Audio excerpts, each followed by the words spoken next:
Olá, olá, prezados alunos e alunas, sejam muito bem-vindos a esse nosso curso preparatório reta final para a prova para o certame de delegado da Polícia Civil do Estado de Alagoas. Sejam muito bem-vindos, eu sou o professor Pedro Coelho e ao longo das próximas semanas, dos próximos 15 encontros, nos aventuraremos diante das matérias criminais a partir do conteúdo editalício veiculado no edital de vocês, tratando fundamentalmente do direito penal, parte geral e parte especial, a legislação penal e processual penal extravagante, assim como o processo penal.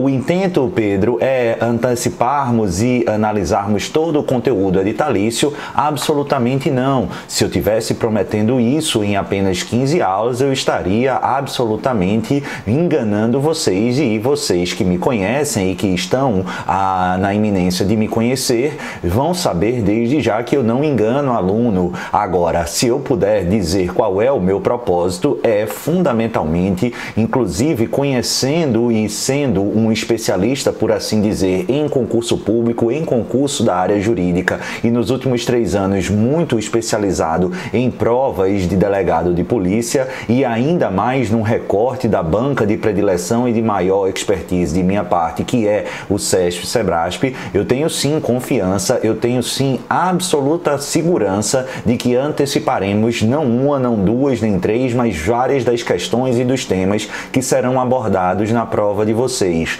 E é esse o meu propósito, é esse o meu objetivo, é justamente de trazer reflexões importantes que auxiliem os senhores e as senhoras na análise, no pensar jurídico, no raciocínio jurídico e, naturalmente, ao longo dos próximos encontros, que a gente possa fundamentalmente auxiliá-los a antecipar e identificar trajetos ou estratégias por vezes utilizadas pelo seu examinador, carinhosamente por mim chamado de coração peludo, nem tão carinhosamente assim, mas esse é o intento para quando vocês abrirem a prova de direito penal, a prova da legislação penal especial e a prova de processo penal, fundamentalmente identificar aqui nas nossas aulas temas que foram de fato trabalhados e treinados com vocês. Além disso, a gente tem um extra, né? A gente tem algumas outras matérias, direito constitucional, direito administrativo, não em aulas, não em vídeos, mas em materiais que semanalmente, periodicamente vão ser disponibilizados para vocês como temas de nossas apostas. A gente não dá aula, mas exatamente por conhecermos a banca do CESP-SEBRASP, a gente tem sim convicção que também pode auxiliar nessas outras matérias, beleza? Bacana? Me enxerguem não apenas como um professor, esse é o meu ofício, mas como um parceiro, como um amigo, como aquele que justamente está querendo ofertar as mãos para auxiliá-los, ainda que minimamente, nessa trajetória que, se é o que esperamos, redunde aí na aprovação. E se não vier agora em Alagoas, apesar de esse ser o objetivo, eu tenho convicção que ao longo das próximas semanas a gente estará muito mais perto disso, a gente terá obtido uma sensível evolução, beleza? Bacana? Então, nossas 15 aulas, como a gente já informou, será dividida em 3 partes: a parte de processo penal, a parte de legislação penal especial e, ao fim e ao cabo, não necessariamente nessa ordem, a parte de direito penal, cada qual com 5 aulas, sendo a última de direito penal, ou a segunda, a gente ainda não definiu a ordem, dividida entre a parte geral e a parte especial, beleza? Bacana? Sem mais delongas, sejam muito bem-vindos e vamos trabalhar. Vamos para a tela, por quê? Porque agora começa o nosso reta final delegado de Alagoas. Vamos trabalhar inicialmente o processo penal. E vejam, aqui, apesar da fama do CESP-SEBRASP ser de cobrar muito jurisprudência, e isso é de fato uma realidade, é equivocado raciocinarmos como se essa banca organizadora se limitasse à cobrança exclusivamente de jurisprudência. Absolutamente. É um mix, é um equilíbrio envolvendo conhecimento jurisprudencial, com a peculiaridade que cada vez mais se exige precedentes não veiculados e informações normativos de jurisprudência e até mesmo recentíssimos precedentes e decisões dos tribunais superiores, mas também exige o conhecimento doutrinário, ao menos em termos de noção, em algumas matérias mais, outras menos, e fundamentalmente exige o conhecimento da legislação. É importante que os senhores promovam o estudo da chamada legislação seca, da legislação pura, até mesmo para consolidar, com ênfase nas novidades normativas. E, indubitavelmente, ainda permanece na ordem do dia. É praticamente impossível hoje um concurso de carreira jurídica no âmbito criminal que não traga na prova preambular ao menos uma questão diretamente extraída das novidades entabuladas pela Lei 13.964 de 19, qual seja a lei ou pacote anticrime. E dentro do processo penal, uma das principais alterações e que já está em plena vigência é justamente o novo instituto do acordo de não persecução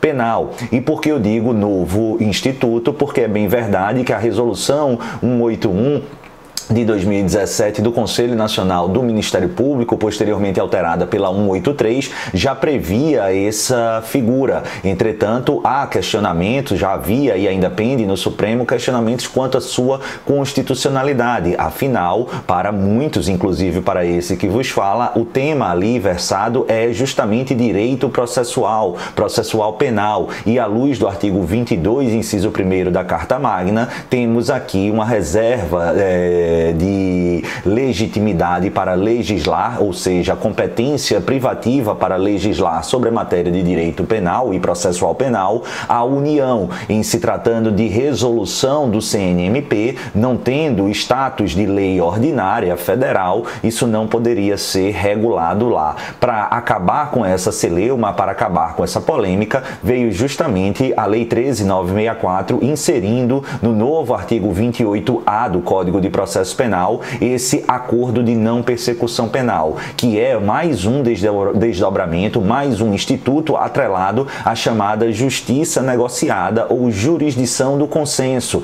Vocês vão se recordar rapidamente que, ao menos em princípio, ao menos em tese, a realidade, a regra no direito penal e processual penal é a jurisdição do conflito, tipicamente constituída por um polo acusatório e um polo de defesa. Nesse sentir, a gente começa, sobretudo com a Constituição Federal de 1988, a inserir uma tendência, ou pelo menos uma nova leitura e perspectiva e percepção do processo penal a partir dessa jurisdição do consenso, quando o artigo 98, inciso 1º da Carta Magna, vai prever expressamente a instauração de juizados especiais criminais, prevendo especificamente para as infrações de menor potencial ofensivo, institutos como a transação. Esse artigo 98, inciso 1º, ele vem a ser concretizado apenas em 95, com o advento da Lei dos Juizados Especiais, a Lei 90/99, que dentro da esfera consolidadora dessa jurisdição do consenso vai trazer vários institutos correlatos para além da transação, regulamentada a partir do artigo 76. Vai também trazer, desta feita, para as infrações de médio potencial ofensivo, um outro instituto, qual seja, no artigo 89, a suspensão condicional do processo. O artigo 74, a composição civil dos danos, ou seja, há uma série de instrumentos vinculados a essa perspectiva da jurisdição do consenso. Com o passar dos anos, a gente teve também a atribuição e a previsão, por exemplo, de acordos de colaboração premiada em múltiplas leis desde os anos 90, com a consolidação de uma teoria geral mais detidamente regulamentada na Lei 12.850 de 2013, a Lei de Organização Criminosa atualmente vigente, que será objeto de vertical apreciação e análise nossa na fase ou nas aulas de legislação penal especial. E é aqui, dentro de todo esse contexto, que a gente vai enxergar justamente o acordo de não persecução penal, que vocês vão precisar necessariamente ler e reler os artigos, os dispositivos, os incisos e todos os parágrafos. Eu não vou ficar lendo aqui, mas vocês têm esse deverzinho de casa. É imprescindível que vocês promovam a leitura e o estudo dessa lei. E Pedro, você vai falar nada sobre o acordo de não persecução penal? Sim, o que eu vou falar é o que vocês precisam saber que não está necessária e expressamente na referida legislação. Então temos aqui uma bilateralidade de compromisso. Eu, a passar a senhores e senhoras as novidades jurisprudenciais e pontuações e apontamentos imprescindíveis para complementar e efetivar uma perfeita preparação sobre essa temática, e vocês lerem e relerem absolutamente várias vezes até consolidar a compreensão, os requisitos, os pressupostos desse acordo de não persecução penal, que num conceito rápido é fundamentalmente um instituto atrelado à jurisdição negociada, à justiça consensual, que visa a evitar a deflagração de ação penal quando a investigação criminal não for apta, não for hábil a ser arquivada. Portanto, ao menos em tese, a gente teria aqui a viabilidade de propositura da acusação, da inicial acusatória, mas em razão do agente preencher todos os requisitos entabulados no artigo 28A, o Ministério Público ele pode sim firmar um acordo submetendo ao investigado uma série de condicionantes e que, ao fim e ao cabo, gerará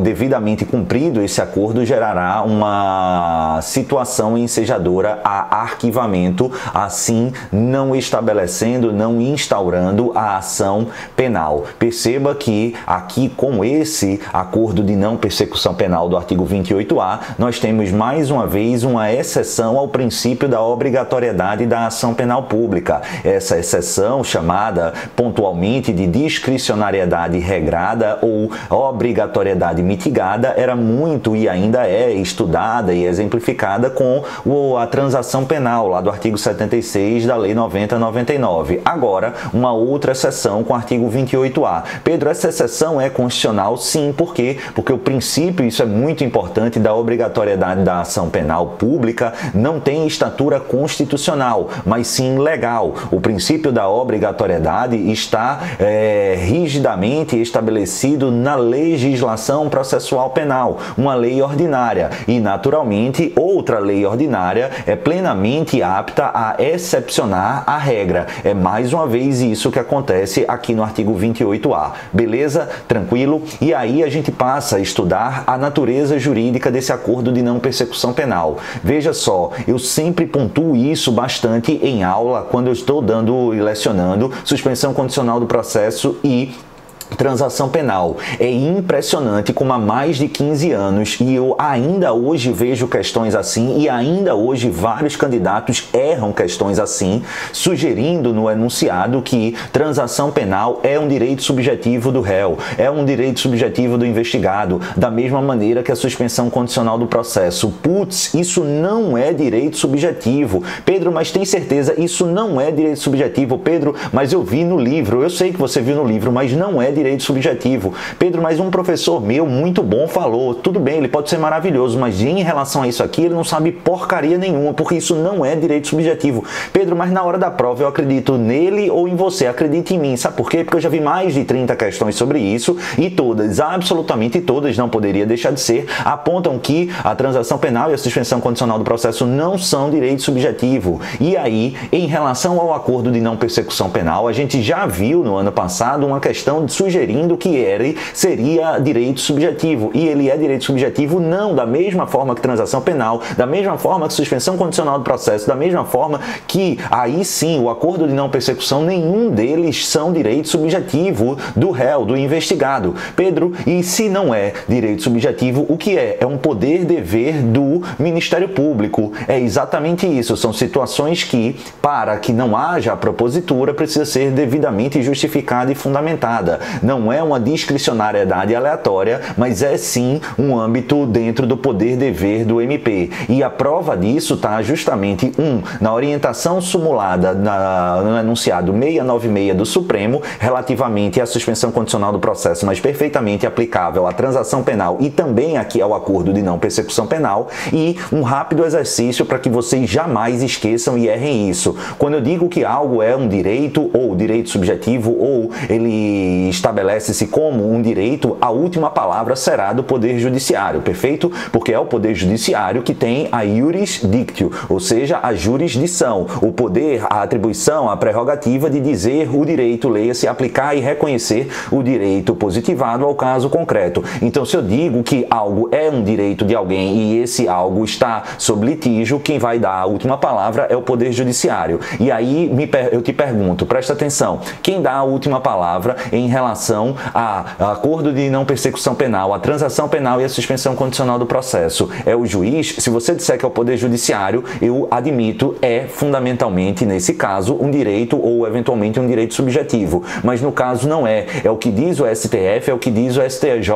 Vai lá e dá uma olhada na súmula 696, não está aí no seu material, mas pode conferir o que a gente extrai daquele enunciado, que a última palavra da não propositura do suspensão condicional do processo da transação aplicável também aqui ao ANPP é do Ministério Público. Se o juiz, diante de um MP, de um membro do Ministério Público que não propôs tais acordos, ele discordar, ele vai aplicar a redação originária do artigo 28 do CPP, ou seja, ele vai encaminhar, em se tratando de MP estadual, para o Procurador-Geral de Justiça, e em se tratando eventualmente do Ministério Público Federal, e encaminhará para a Câmara de Coordenação e Revisão. Mas o fato é que, seja no âmbito federal, seja no âmbito estadual, a última palavra para transação, para suspensão condicional e aqui também para o acordo de não persecução penal é do MP. Se é do MP e não do Judiciário, pode ser qualquer outra coisa menos direito. Por quê? Porque direito resta necessariamente a última palavra dentro da esfera do Poder Judiciário. Beleza?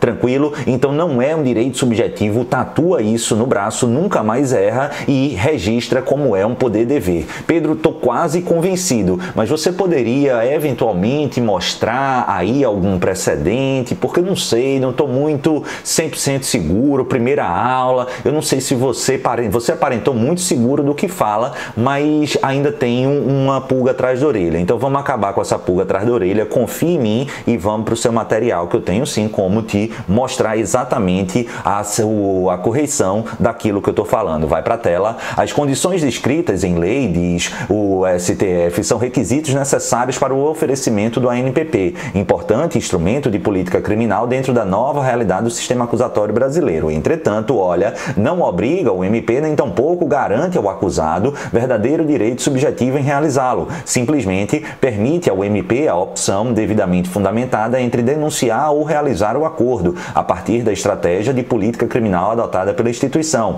O 28A do CPP, alterado pela Lei Anticrime, foi muito claro nesse aspecto, estabelecendo que o Ministério Público, olha, poderá propor o acordo de não persecução penal desde que necessário e suficiente para a reprovação e prevenção do crime, mediante as seguintes condições. A finalidade do ANPP é evitar que se inicie o processo, não havendo lógica em se discutir a composição depois da condenação, como pretende a defesa. Beleza? Tranquilo? Show de bola. Pedro, e cabe acordo de não persecução penal em relação ao tráfico de drogas? E aqui a questão a gente precisa de fato contextualizá-la, porque quando eu olho o artigo 33 da Lei 11.343, no caput e o seu precedente e o seu preceito secundário, estabelece-se que a pena mínima é de 5 anos de reclusão e a máxima de 15 anos. Somente por essa esfera desse preceito secundário em abstrato já afastaríamos a incidência do ANPP, que exige que a pena mínima não seja superior a 4 anos para sua potencial incidência, o que não se observa no crime de tráfico. Agora, a grande problemática não é no tráfico puro e simplesmente, é sim na perspectiva estabelecida com a incidência da causa especial de diminuição de pena do parágrafo 4º. Você vai se recordar que, acaso uma determinada pessoa tenha praticado o tráfico de drogas em qualquer das 18 modalidades entabuladas lá no caput do artigo 33, mas, no entanto, ele reúna 4 condições cumulativamente: não ser reincidente, ou seja, ser primário, ter bons antecedentes, não se dedicar a atividades criminosas e tampouco ser membro de organização criminosa, e surge para ele direito jus, fundamentalmente a incidência de uma minorante variável de 1/6 a 2/3. Se você calcular e incidir a pena mínima e um parâmetro ou um patamar razoável de diminuição de pena, a gente, com a incidência do 33, parágrafo 4º, teria fundamentalmente, ao menos em tese, em relação ao quantitativo da pena, a possibilidade potencial de acordo de não persecução penal, porque a pena mínima ficaria abaixo ou não superior a 4 anos, beleza? Beleza, mas nesse caso, Pedro, aqui a gente poderia estabelecer esse acordo de não persecução penal. Olha o que aqui diz o STJ sobre esse tema. É incabível o oferecimento de ANPP pelo Ministério Público nos casos de tráfico de drogas, cuja pena mínima é superior a 4 anos, em razão do não preenchimento de um dos requisitos objetivos do artigo 28A caput do Código de Processo Penal. Volta aqui para mim. Essa tem sido a orientação prioritária do STJ. O tema ainda não é pacífico, mas se exigirem expressamente essa determinação, a gente tem esse entendimento hoje no STJ, beleza? Tranquilo? Eu particularmente espero, aguardo e tenho de fato esperança que essa orientação seja modificada, mas por hora é esse o caminho que você vai observar.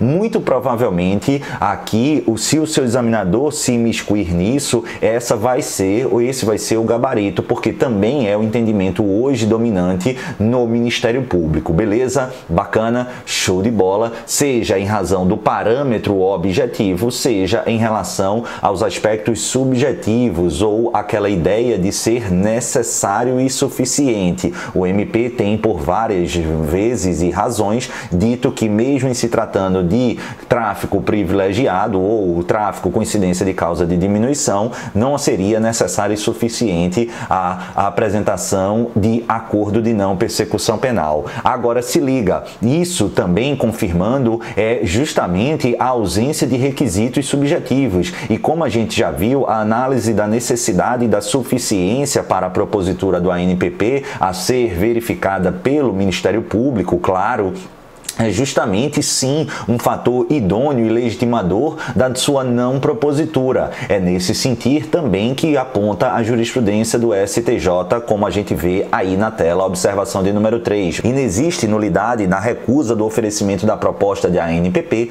quando o representante do Ministério Público, de forma fundamentada, constata a ausência dos requisitos subjetivos legais necessários à elaboração do acordo, de modo que este não atenderia aos critérios de necessidade e suficiência em face do caso concreto. Agora volta aqui para mim, presta atenção que, não havendo essa propositura, é de bom tom e adequado, correto, que o Ministério Público traga à baila expressamente o fundamento, dizer por que não está aplicando e propondo o ANPP, salvo, claro, naqueles casos que haja manifesto não cabimento, mas que não é o caso aqui nos aspectos subjetivos. Se houver o preenchimento dos requisitos objetivos e a não propositura se pautar em aspectos e valores subjetivos vinculados especialmente à necessidade e suficiência do acordo, aí é sim adequado, correto e legítimo que o MP justifique, motive. Por quê? Porque se trata, como já falamos, de um poder-dever orientado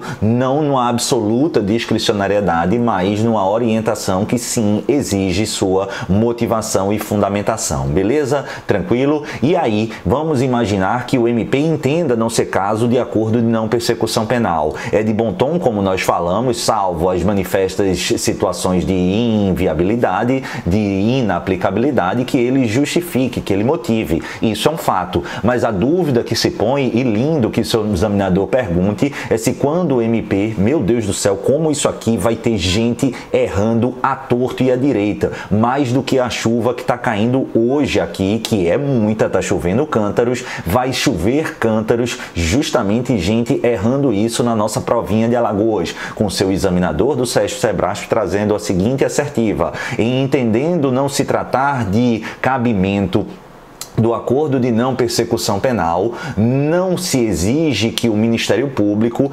intime o investigado para informá-lo acerca da não propositura. A maioria dos seus candidatos, e talvez até mesmo você aí do lado, colocasse que essa assertiva estivesse errada. Me diz aí nos comentários, nas questões, nos esclarecimentos, ou lá nas minhas redes sociais, sobretudo no Instagram e no meu YouTube, se você erraria essa questão. Por quê? Porque vejam só, apesar de ser até certo ponto intuitivamente contraditório, o fato é que a orientação é sim que o Ministério Público não precisa aqui notificar acerca da não propositura do acordo de não persecução penal.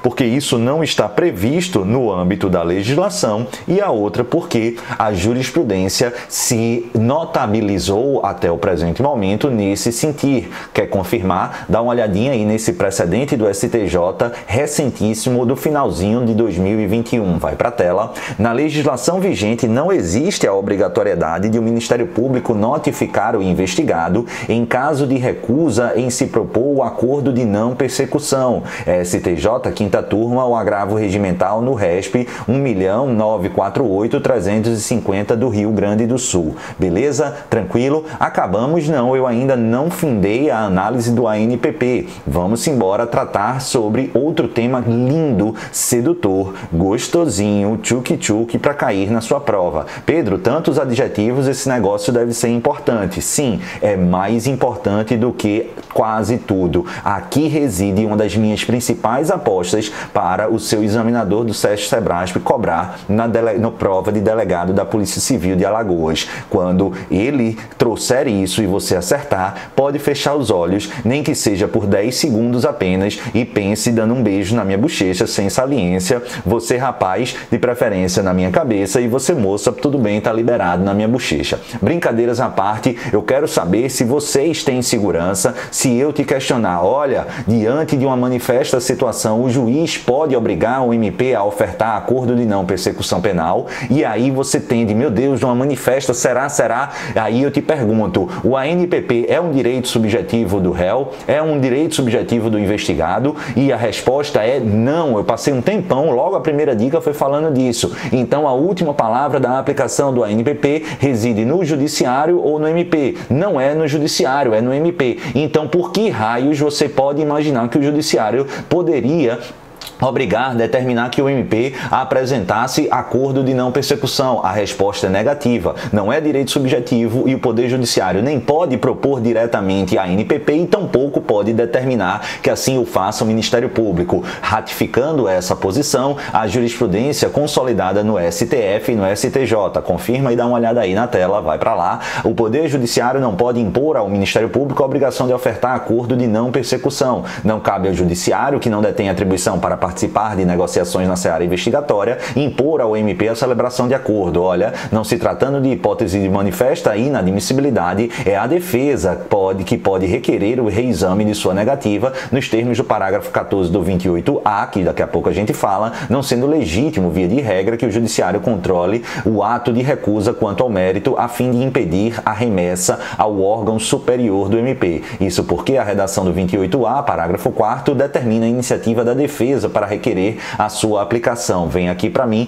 não estando satisfeitos, doutores e doutoras, com a não propositura do ANPP, o que é que cabe à defesa? Aguardar o judiciário fazer isso? Não, não e não. Vai ser ela, a defesa, que terá aptidão para impugnar, questionar a inaplicabilidade ou a não propositura desse ANPP, apresentando uma espécie de recurso administrativo, de um questionamento para a esfera revisora dentro da estrutura do Ministério Público. Aí você se pergunta, Pedro, mas espera lá, você acabou de dizer que para o STJ e diante da legislação, se o MP entender não ser o caso de apresentação de ANPP, ele vai fazer o quê? Ele vai determinar, motivar isso, porém não vai intimar o réu investigado, certo? Certo. Ele vai apresentar a inicial acusatória. Na inicial acusatória vai ter a fundamentação dele que justifica ou que justificou o não cabimento de proposta de acordo de não persecução. Diz o STJ e o STF, inclusive recentemente nesse ano de 2022, que uma vez citado para apresentar resposta escrita à acusação, a manifestação técnica defensiva no âmbito do processo, a defesa, se entender equivocada a não propositura, tomando conhecimento nesse momento, terá aí sim a legitimidade para questionar e impugnar na forma do artigo 28, parágrafo 4º, parágrafo 14 do CPP, a não propositura do acordo de não persecução. Beleza? Tranquilo? Se tiver tido conhecimento da não propositura antes, ele pode sim questionar. Se não, se o conhecimento só foi no momento da citação e do recebimento da contrafé da inicial acusatória, é esse o momento para questionar sem prejuízo de resposta escrita à acusação. Mas não cabe ao juiz aqui fazer essa análise e, fundamentalmente, não cabe ao juiz determinar, obrigar a propositura do ANPP. E aí a grande questão é muito interessante, avançando dentro da estrutura do acordo. Imagine que tenhamos fechado, firmado e subscrito um acordo. Tá tudo bonitinho e formalizado. E aí, uma vez formalizado, inicia-se a sua execução. Aliás, conforme estabelece o próprio artigo 28A, curiosamente, naquilo que eu entendo ter sido equivocado, mas é o que vale para sua prova, a fiscalização desse acordo de não persecução penal é de competência da execução penal, do juízo da execução penal. Apesar de não ser efetivamente uma pena propriamente dita, vai caber aqui não ao Ministério Público, mas sim ao juízo da execução penal, a fiscalização do cumprimento desse acordo. Agora imagine que o beneficiado, ou então o investigado, ele passa a descumprir, a não adimplir as suas obrigações. Nesse caso, ele dá margem para a rescisão desse acordo de não persecução penal. Rescisão essa que deverá ser identificada e provocada a partir de manifestação do Ministério Público, se esse for o polo que está descumprindo ou se o investigado estiver descumprindo esse acordo. A grande questão é se antes da materialização, da efetivação e da homologação dessa rescisão do acordo de não persecução penal, exige-se a prévia e expressa manifestação defensiva. E aí, será que o MP, uma vez constatando o descumprimento, ele pode determinar e provocar para que o juiz homologue e chancele a rescisão antes mesmo ou sem a imprescindível manifestação defensiva? Não é isso que vai apontar a jurisprudência mais recente dos tribunais superiores. Dá uma olhada aí nesse precedente. Muito embora, diz o STJ, seja possível a rescisão do acordo de não persecução penal, é o que nos diz o parágrafo 10 do 28A, é necessário para a preservação dos princípios constitucionais do contraditório e ampla defesa, oportunizar à defesa a manifestação acerca do pedido formulado pelo membro do Ministério Público. Beleza? Bacana? Vamos avançar. Última observação, mas não menos importante, relativamente aqui ao acordo de não persecução.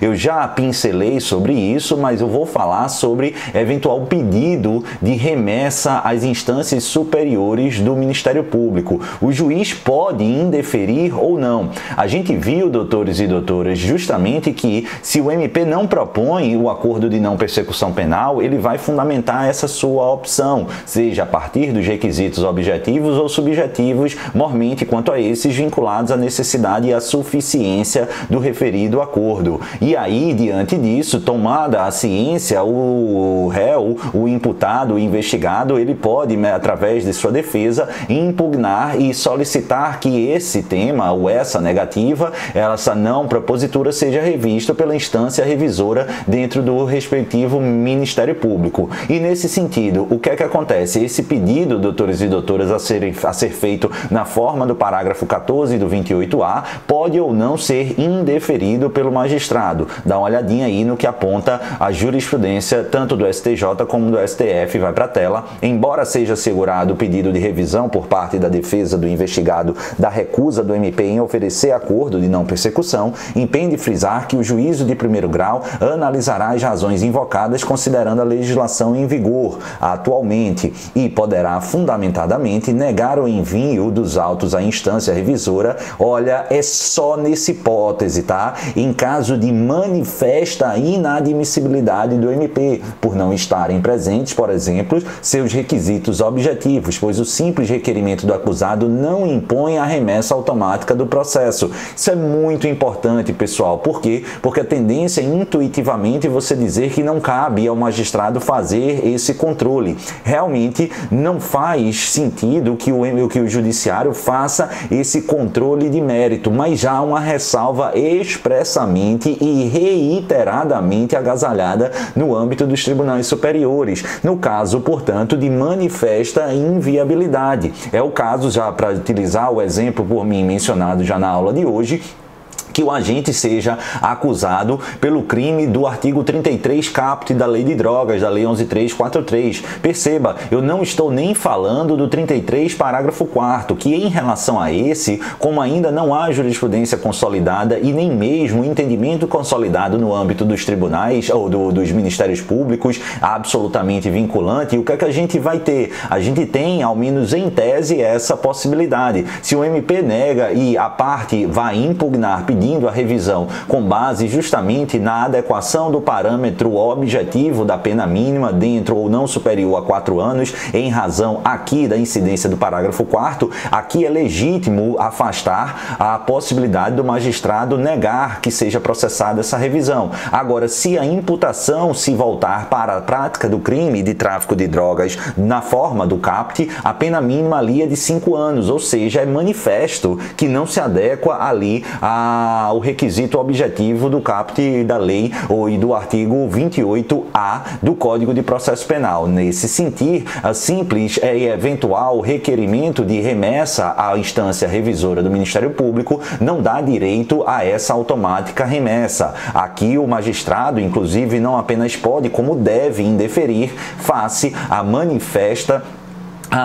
o manifesto não cabimento relativo ao acordo de não persecução. Beleza? Tranquilo? Vamos avançar. Por quê? Porque além de ANPP, eu tenho muita coisa para falar com os senhores e senhoras. E um tema que pode até fugir um pouco da perspectiva e das estatísticas mais recentes. É verdade, faz bastante tempo que eu não vejo ele cair numa prova do SEBRASP para todas as carreiras jurídicas e não é uma grande predileção, mas vez por outra aparece e muita gente não estuda a contento relativamente à polícia legislativa. Normalmente a gente sabe que a gente estuda aquelas funções muitas vezes divididas entre polícia civil, polícia militar, Polícia Federal, Polícia Rodoviária Federal, que são as funções policiais. A função administrativa, ostensiva, preventiva, normalmente vinculada à Polícia Militar, mas não exclusivamente, a Polícia Judiciária,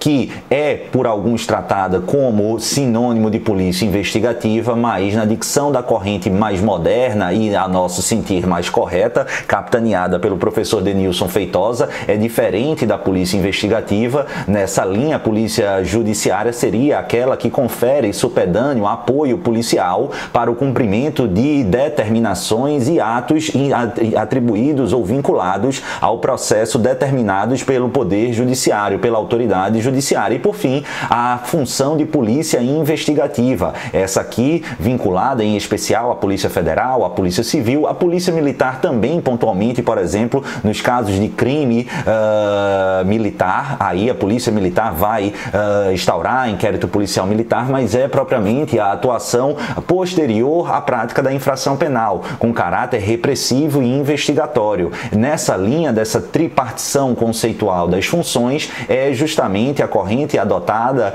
na dicção da Lei 12.830, que traz o procedimento das investigações presididas por autoridade policial, porque ele vai determinar o espectro da polícia judiciária e também as funções e atribuições de investigação criminal, ou seja, diverge ou traz a conceituação e a classificação diferente entre polícia investigativa e polícia judiciária. Só que tem uma figurinha aí que muitas vezes não é estudada e vez por outra aparece na prova, que é justamente a polícia legislativa. E durante muito tempo, e se hoje a gente puxar a estatística sobre os questionamentos em prova objetiva referentes à polícia legislativa, 70% a 80% desses questionamentos vão recair na súmula 397 do Supremo Tribunal Federal. Antes de revisar essa súmula, eu quero tecer algumas considerações. Por quê? Porque o que você precisa, para além de saber da 397, da súmula, são a razão ou os fundamentos que encampam a razão de ser dessa polícia legislativa. O fundamento, concorde-se ou não, e esse é o fundamento e o arrimo constitucional,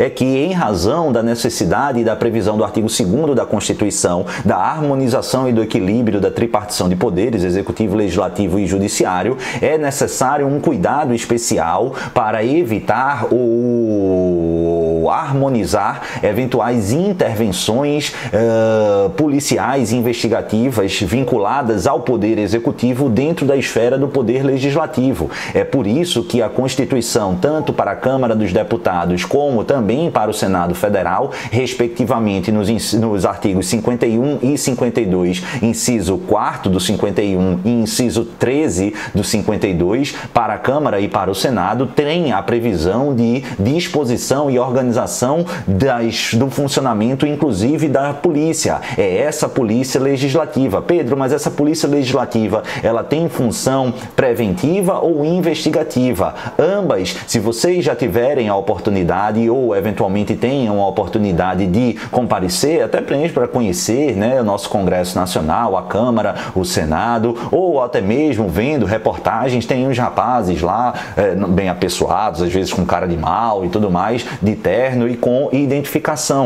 Quando a gente está circulando por lá, e eu já tive algumas vezes a oportunidade de tanto ir ao Senado como na Câmara, falar sobre projetos de lei, falar sobre defensoria, como membro da Associação dos Defensores, e mesmo antes, na minha época de movimento estudantil, isso aí no período da faculdade, com alguma frequência eu ia, hoje em dia um pouco menos, mas o fato é que facilmente você identifica esses policiais legislativos, e se eles são identificáveis facilmente, é porque eles estão ali atuando para mostrar a segurança, mostrar aqui a atuação policial, ou seja, entre aspas, a polícia vista, a polícia administrativa fardada e identificável facilmente aos olhos da população que ali circula. É nessa ideia que é a função preventiva. Pedro, mas quando você diz que ele tem a função repressiva ou investigativa, quer dizer que ele pode ou eles podem instaurar inquérito? É exatamente isso. É a atribuição da polícia legislativa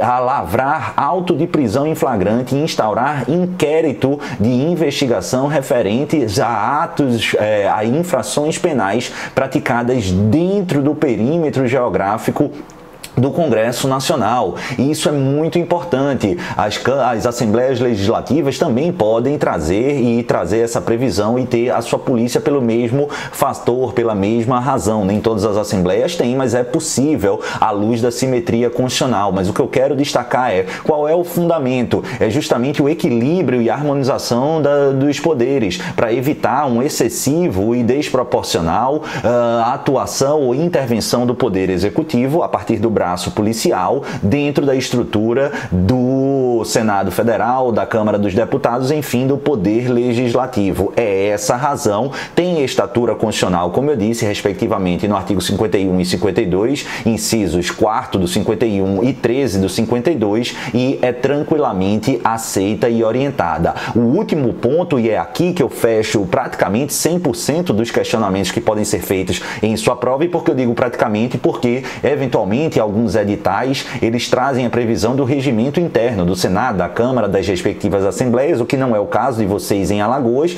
e aí, claro, a gente precisaria dar uma estudada em meandros e funcionamentos especificamente desses regimentos internos. Mas para a prova de vocês, eu tenho absoluta segurança que com as informações que eu estou passando aqui, não tem chance de a gente ser surpreendido nesse tema. Falta o quê? Falta aqui é o pulo do gato, e eu gostaria muito que caísse, porque muita gente erra e vocês não vão errar. Imagine aqui que haja um crime que tenha sido praticado no âmbito geográfico nas dependências da Câmara dos Deputados. Aqui, se houver flagrante delito, cabe à Polícia Legislativa atuar a prisão em flagrante, lavrar o APF, certo? Certo? Como a gente vai ver daqui a pouco, isso é atribuição reconhecida pelo próprio Supremo Tribunal Federal. A grande questão não é essa. Além da lavratura do APF, naturalmente haverá o desdobramento do inquérito aberto e capitaneado pela Polícia Legislativa, no caso do meu exemplo, da Câmara. Beleza? Beleza. E aí, será que a Polícia Federal pode, eventualmente, entendendo ser sua atribuição, abrir inquérito policial para investigar essa mesma infração? E se for o caso, não da Polícia Federal, mas sim da Polícia Civil do Distrito Federal e Territórios, a PCDF, ela pode instaurar inquérito, e a tendência da grande maioria das pessoas que estudam essas atribuições da Polícia Legislativa é dizer e responder negativamente, mas pode. Ou seja, além do inquérito instaurado pela Polícia Legislativa, nada impede que, concomitantemente a ele, haja instauração de investigação da Polícia Federal ou mesmo da Polícia Civil do Distrito Federal e Territórios, em se tratando da Câmara dos Deputados ou Senado Federal lá em Brasília. Beleza? Tranquilo? E agora, para fechar tudo que eu tinha para falar, eu quero que você não assimile, mas tatue no braço, decora esta zorra, porque é decorando que você acerta. Aqui não tem nenhuma pegadinha maior, basta a gente entender e assimilar, mas eu quero que você leia, releia até guardar no seu coraçãozinho, como você guarda a lembrança do primeiro beijo. Que coisa angelical. Eu guardo meu primeiro beijo numa banquinha, aliás, numa banquinha, ó, num banquinho ali no Centro de Educação da Universidade Federal de Pernambuco. Eu estudava lá, né? Não, eu tinha 11 anos, 11 ou 12, 11 anos, primeiro beijão, eita, coisa boa, Ave Maria. E aí o que acontece? Boa assim, né? A emoção, né? Sabia nada, treinava na mão. Sim, mas por que eu tô falando isso? Não sei, mas porque eu guardo em detalhes, e eu quero que vocês guardem em detalhes também a súmula 397 do Supremo. Vai pra tela. O poder de polícia da Câmara dos Deputados e do Senado Federal, em caso de crime cometido nas suas dependências, compreende, consoante o regimento interno, a prisão em flagrante do acusado e a realização de inquérito. Beleza? Tranquilo? Show de bola. Avança, por quê? Porque aqui eu quero, lembra, eu destaquei lá no ANPP que vocês precisavam prestar muita atenção relativamente às novidades legislativas em geral na área criminal, mas sobretudo relativamente ao que? A legislação ou a lei anticrime, a lei 13.964 de 19. E um dos pontos mais importantes dentro do estudo da investigação criminal é a inserção pela referida lei do artigo 14A. E se não fosse por si só bastante importante essa orientação, essa novidade, recentemente, nem tão recente, né, mas acho que ano passado ou ano retrasado, não, ano passado, a gente foi relativamente surpreendido. Por quê? Porque quando do advento da lei anticrime, alguns vetos foram promovidos pelo presidente da República, e mais de 12 meses depois, mais de um ano depois, em um procedimento no mínimo questionável do ponto de vista constitucional, na minha ótica inconstitucional, mas enfim, é o que está valendo, esses vetos foram derrubados e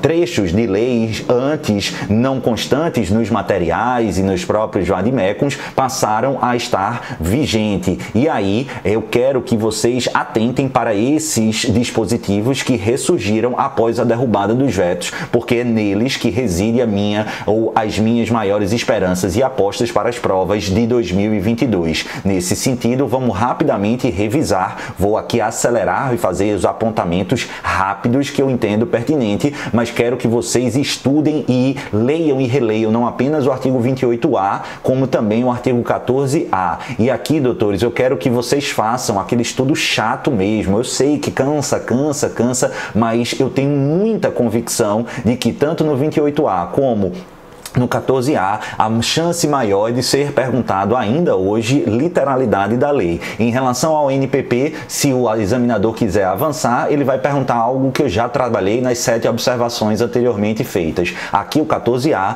vamos fazer o que eu reputo imprescindível para que vocês assimilem, mas exigindo, por favor, que vocês leiam e releiam esse tema. Vai para a tela. Nos casos em que os servidores vinculados às instituições dispostas no artigo 144, instituições de segurança pública, figurarem como investigados em inquéritos policiais, policiais militares e demais procedimentos extrajudiciais com atribuição criminal, cujo objeto da investigação ser de fatos relacionados ao uso de força letal praticados no exercício profissional de forma consumada ou tentada, incluindo aí as situações de excludente da ilicitude, o indiciado poderá constituir defensor. Aqui não tem novidade. Por quê? Porque todo mundo pode constituir defensor na fase investigativa. O que esse caput ele está fazendo, na verdade, é não trazendo novidade, mas fazendo de fato uma introdução para o que ele vai abordar nos parágrafos subsequentes. Ele está dizendo assim, olha, se você é membro ou vinculado a qualquer daquelas instituições de segurança pública do artigo 144 e tiver sido envolvido e estão investigando sua atuação funcional vinculada ao exercício das suas funções que tenha redundado na utilização de força letal tentada ou consumada, um crime doloso contra a vida ou, enfim, um crime que gerou a morte ou quase gerou a morte de alguém que não se consumou por razões alheias à sua vontade, ainda que tenha praticado dentro do espectro de um excludente de ilicitude, de uma legítima defesa, estado de necessidade, estrito cumprimento de dever legal, exercício regular de direito, enfim, ainda assim você vai ser aberta uma investigação formal. E nesse caso você pode sim constituir advogado. Você vai se recordar que a constituição de advogado ou defensor técnico não é obrigatório para as investigações criminais. Qualquer pessoa pode constituir, mas não é obrigatória. E esse caput ele está dizendo que pode constituir. Até aqui nada novidade. Agora vamos para o parágrafo 1º, vai para a tela. Para os casos previstos no caput, o investigado deverá ser citado da instauração do procedimento investigatório, podendo constituir o defensor no prazo de 48 horas a contar do recebimento da citação. Volta aqui para mim, aqui começamos a ter novidade. O legislador dá 48 horas para que o investigado ele constitua esse advogado ou esse defensor. Então, para todas as outras pessoas não há um prazo, pode ser no meio, pode ser no início, pode ser no final, e para as outras pessoas não há necessidade de uma intimação, de uma notificação, de uma citação acerca da instauração de inquérito policial. Quando pertinente for, haverá intimação, por exemplo, para ser ouvido, mas não acerca da instauração. Olha, fulano, foi instaurado um inquérito em seu desfavor. Não há isso. Aqui o legislador usa a expressão citação, absolutamente equivocada, né? A citação a gente sabe que é um ato de comunicação processual para conferir ciência acerca de uma imputação que é feita no âmbito judicial e chamando aquele citado, imputado, para apresentar manifestação defensiva técnica via resposta escrita à acusação. É isso que é citação para o procedimento comum ordinário. Aqui ele utilizou citação, o correto seria intimação ou, mais precisamente, notificação, mas se aparecer na sua prova citação, você vai dizer que está certo. Por quê? Porque é a literalidade do parágrafo 1º, mais uma das séries de atecnias do legislador comumente realizada no âmbito processual penal brasileiro e, em especial, aqui na famigerada e tenebrosa, via de regra, lei anticrime. Mas avança que o ponto mais interessante está no parágrafo 2º, o que é que vai dizer? Joga lá.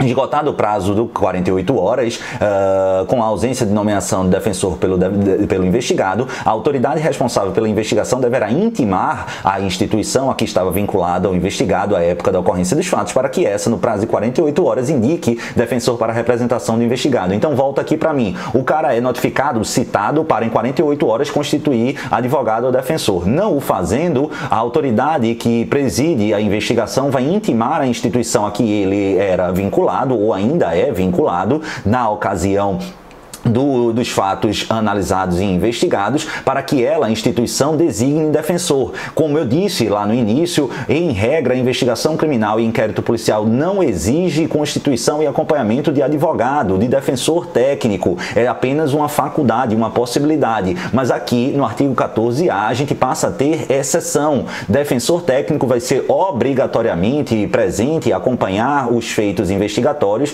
em se tratando de investigado agente de segurança pública que se envolveu em uso letal no exercício de suas funções, tentado ou consumado, ainda que esteja tutelado ou praticado o fato dentro do espectro de excludente da ilicitude, beleza? Então é obrigatório. E por que é obrigatório? Porque ele vai ser citado para constituir, não o fazendo em 48 horas. Quem vai ter essa obrigação é a própria instituição. E como eu disse, os parágrafos 3º, 4º e 5º, eles tinham sido vetados. Na minha ótica, eles são inconstitucionais, mas eu não vou fazer e tecer considerações sobre isso, porque para a prova objetiva isso não é tão pertinente. Afinal, eles hoje gozam de presunção de constitucionalidade e vamos aguardar eventual apreciação e análise do Supremo Tribunal Federal. Nem sei se eles já foram questionados no Supremo Tribunal Federal, para, se entenderem que é inconstitucional, eles assim se manifestem. Por ora, plenamente válidos para fins da sua prova. Dá uma olhadinha rápida. Havendo necessidade de indicação de defensor nos termos do parágrafo 2º, a defesa caberá preferencialmente à Defensoria Pública e nos locais em que ela não estiver instalada, a União, unidade de federação correspondente à respectiva competência territorial do procedimento instaurado,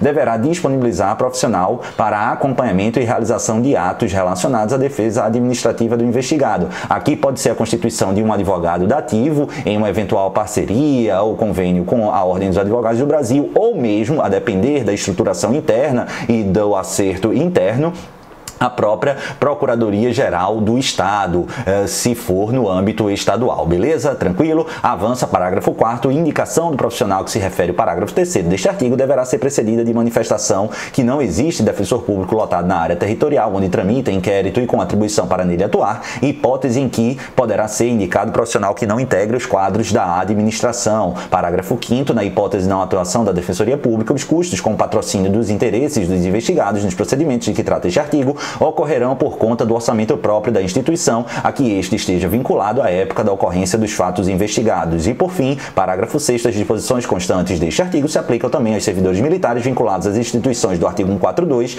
desde que os fatos investigados digam respeito a missões para a garantia da lei e da ordem. São as famosas GLO. Beleza? Tranquilo? Dei uma corridinha, mas é que o ritmo de reta final não é de curso normal, então vamos avançar para o caso Google. Aqui, doutores e doutoras, eu quero que vocês prestem muita atenção. Eu vou apreciar como pano de fundo um caso envolvendo o assassinato da ex-vereadora da cidade do Rio de Janeiro, a Marielle Franco. Não é para fins de polemizar, de questões políticas, apesar, claro, de eu repudiar absolutamente aquele grotesco e absurdo ato de execução. Foram várias dezenas de tiros que culminou na morte da Marielle e do motorista, do Anderson, né? Eu não me lembro agora se tinha assessora, mas enfim, o que é que acontece? Acontece que vocês, de uma forma direta, mais intensa ou menos intensa, ouviram falar e acompanharam aí, espero eu, as investigações do caso. Muito conflito, a atuação da Polícia Federal, a atuação da Polícia Civil, a atuação do Ministério Público,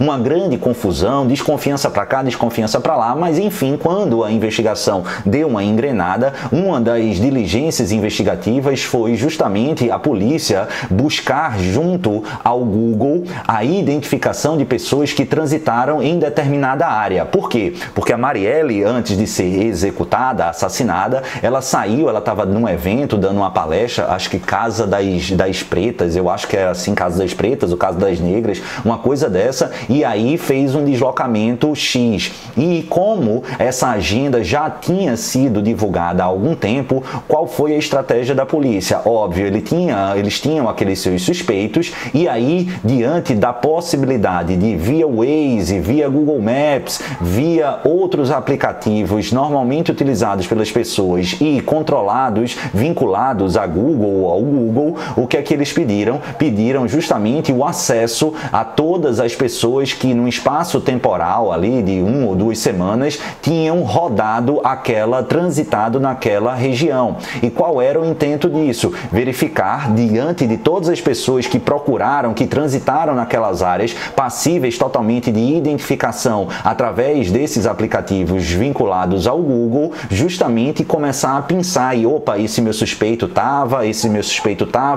suspeito tal foi ali naquela região 3 vezes nos últimos dias, enfim, fazer uma análise. E ao passo que o Google se negou, o Google não forneceu de pronto essas informações. E por quê? Primeiro, o Google disse, olha, isso aqui carece de respaldo legal e, ao contrário, se eu fornecesse diretamente, haveria violação a sigilo e até mesmo uma caracterização de interceptação genérica. Seria irrazoável e teria o condão ou ao menos o risco severo de atingir, de afetar um número elevado de pessoas inocentes. Porque, imagine, estou chutando, 100 mil pessoas circularam naquela região. E aí, são as 100 mil pessoas envolvidas? Não, no máximo 1 ou 2, ou 3, ou 4 ou 5. É razoável fornecer tudo isso? E aí o caso chegou ao Superior Tribunal de Justiça através do recurso em mandado de segurança 61302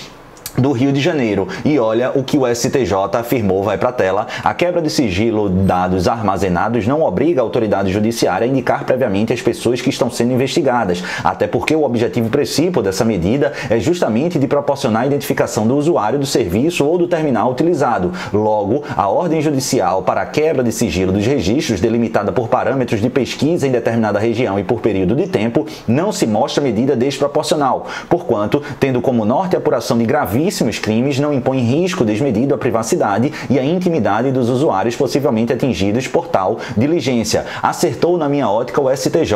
Primeiro, não se está querendo interceptar, não se está querendo acessar nenhum conteúdo efetivo, apenas saber quem circulou naquela área. E o fato de sabermos que muitas pessoas passíveis de serem identificadas passaram por ali, isso aqui não atinge de fato de maneira incisiva e razoável a intimidade. Por quê? Porque esses dados não vão ser expostos. E aqui, pessoal, a ideia é justamente solucionar uma chaga social, um evento traumático que teve repercussão no Brasil e no mundo, e ainda que não tivesse, é um crime severo. Então não há que se falar em desproporcionalidade, não há em que falar em violação a direitos fundamentais significativos nessa situação. É por isso que essa diligência, ou seja, esse requerimento de informações de pessoas que tramitaram ou que andaram naquela região num espaço territorial previamente fixado e num espaço temporal delimitado não se revela ilegal, não se revela irrazoável e inconstitucional. É perfeitamente possível. Beleza?